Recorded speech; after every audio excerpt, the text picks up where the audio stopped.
Namaste.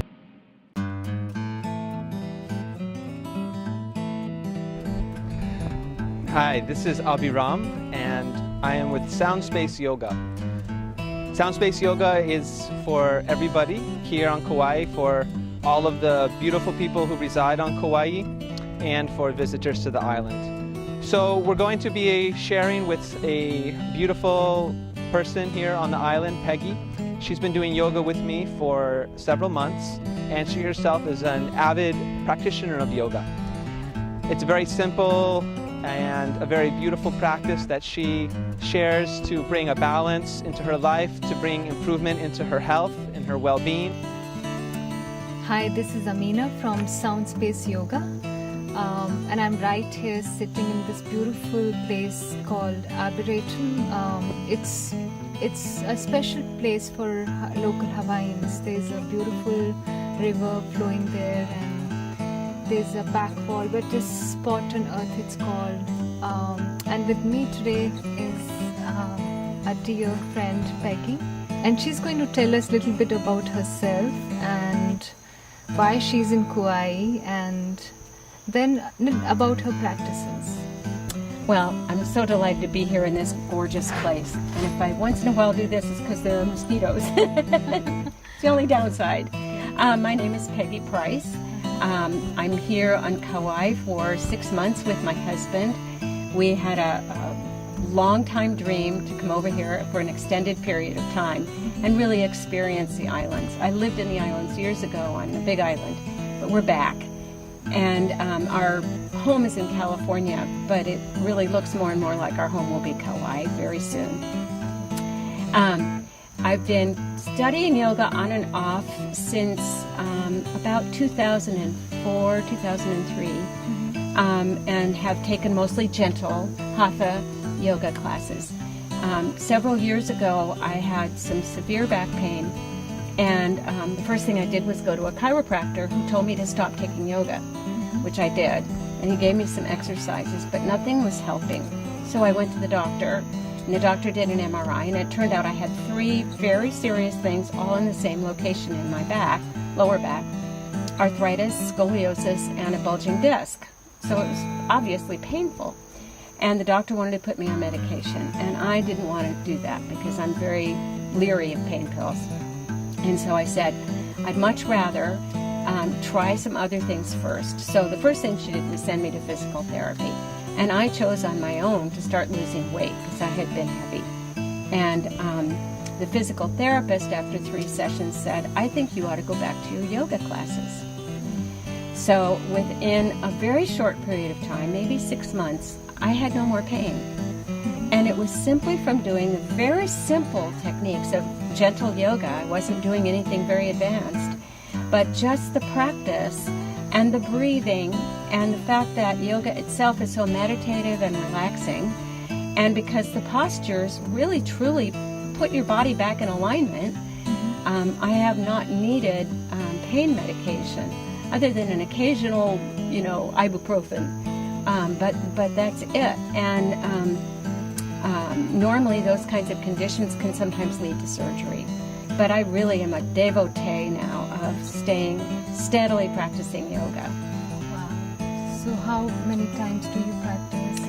I'm an occasional practicer at home, but I'm always in this class here in Kapa'a, the neighborhood center, with you and with Ari, and then I practice at home. I have a little 20-minute routine that I do at home. But I don't do it every day, but it still helps me so much. So,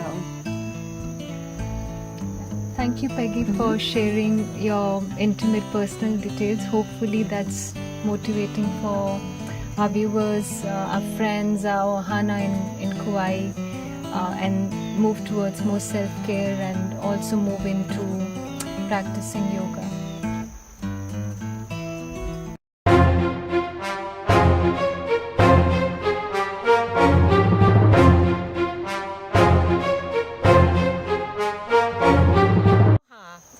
My name is Peggy Price, and I'm a visitor to the island of Kauai. I've been here about 4 months and just enjoying the beauty of this place. I'm a resident of Huntington Beach, and I've been studying yoga since about 2004. I usually go regularly to classes, and I have my own personal irregular practice. I don't do this every day, but I love my practice and I love my yoga classes. So I want to show you a little bit about what I do, because I am not an expert. I'm just a person who has found yoga to be very therapeutic, very healing, and just seems like the most natural thing in the world to do. So I'm going to take you through my routine. I'm going to just do each one of the things that I do one time, just to show you what I do personally, and I hope it will help you, because I will tell you, a lot of people don't like to share their age, but I'm 75. I'm in the best condition I've been in years, and I'm really grateful to yoga for a lot of it. Whenever I do anything difficult, I always thank yoga. And I also want to let you know that here we are, right across from Mount Waialaikele, one of the wettest spots on Earth. And one of the things about a place like this is mosquitoes here. So if I'm occasionally swatting, it's not part of the movement. It's me getting rid of a mosquito. So I just want you to know, here we are in nature, and we just enjoy that as well. So as I begin, I'm just going to start first here in this particular pose, just simply sitting with legs crossed, and take a moment for myself before we begin to just breathe. And breath is, I think, one of the most important aspects of yoga. So let's just take a moment and close our eyes and just simply breathe in and breathe out.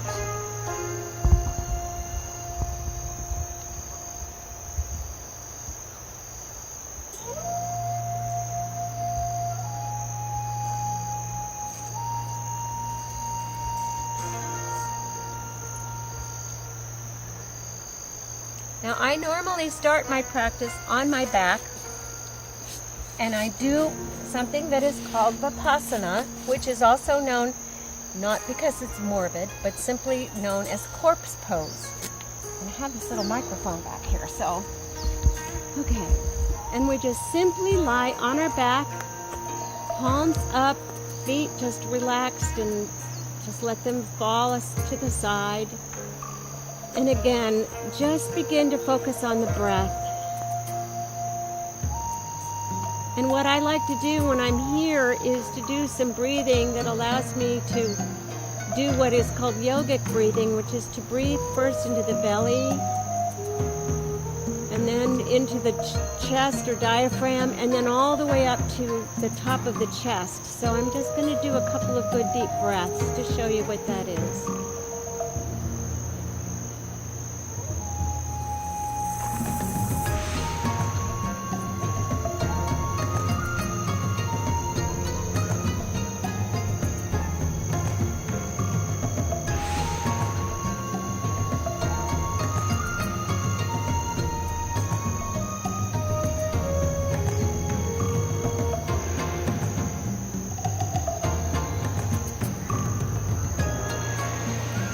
Once I've done that, I like to wake up my feet a little bit and just curl my toes and move my feet. And then I bring my knees up, and that changes the position of your back. And then I bring my knees up to my chest. And this really, I love this stretch, especially in the morning. A lot of times I do this before I even get out of bed, because it just feels so good to stretch those muscles and to kind of align the spine. And then I will lower one leg,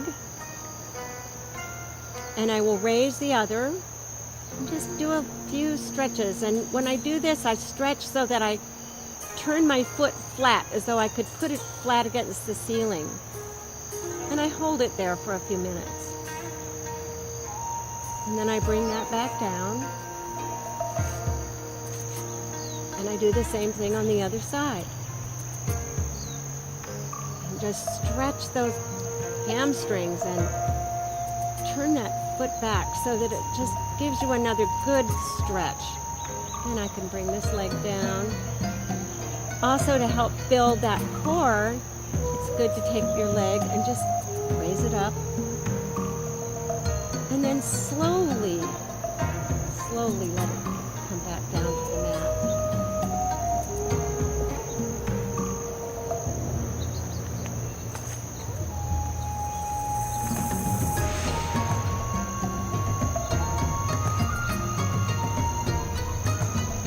And now once again, I will bring my knees up to my chest, and I will lower down one leg.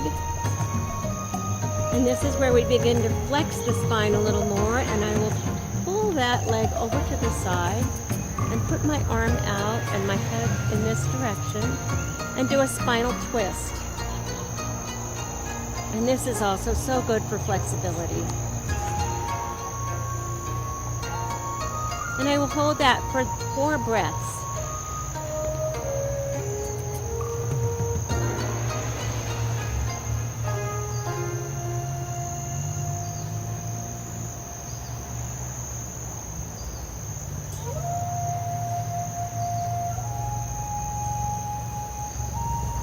And then I will come back onto my back, bring up the other knee, using the opposite hand, and do it again.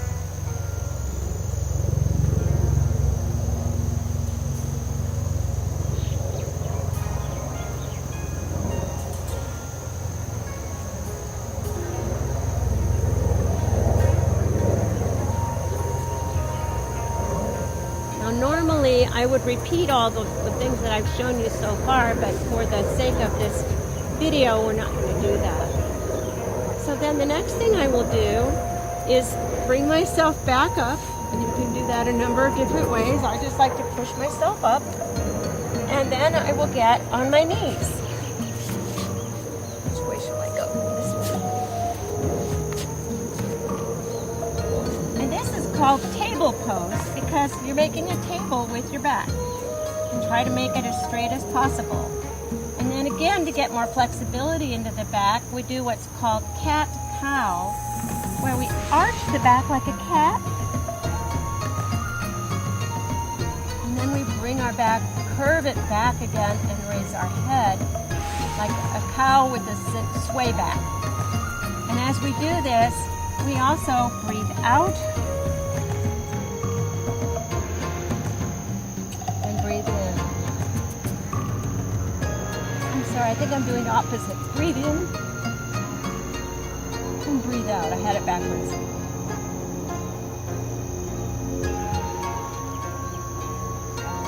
And this just helps flex that back. And then I'll go down into this pose. And this is child's pose. And this is another wonderful pose. Just again, help you relax, stretch the back out. You can put your hands forward, you can put them back.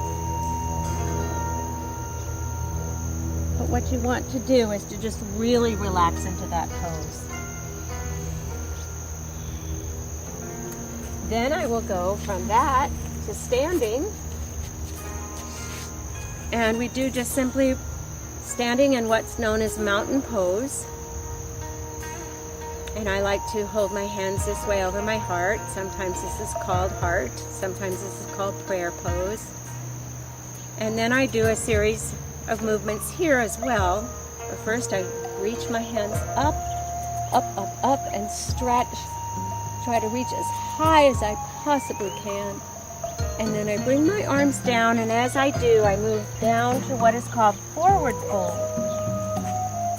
Again, that gives you a really good stretch on the back of the legs, and it's also a wonderful way to just completely stretch the spine. It allows for some inversion. And then I will come partway up to flat back. And then go back down. And come back up. And start again. One of the things I left out while I was still down on the mat, but I'm going to go back and do it, is one of the things that I know it's really good for us, but it always makes me laugh, and that's called downward dog. But just the idea of it always makes me laugh. But downward dog, really, when you've been in that child's pose and you come back up, you put your toes down onto the mat, And then you lift your body all the way up. And this too is really good for inversion to allow some blood to get to the brain, and it strengthens your arms, stretches your calves and your legs. And then sometimes you can do this too, which is walk the dog. And this is a really good stretch. And then come back down. And I will come back up. I'm trying to think what I do next. I think that's my basic practice. Then I end up again back on my back in Vipassana, and just breathe and relax into it, and then I'm ready for the day. I always feel more clear-headed. And there's just something about starting the day out a little stronger just for having done that simple exercise. And of course, I take longer than what I just did. And I also kind of congratulate myself because I did it. You know, I took care of myself. One of the things I always do at the end of every yoga class and yoga practice is I thank myself for doing the yoga, because I just believe it's so good for us. So, thank you. My first yoga video.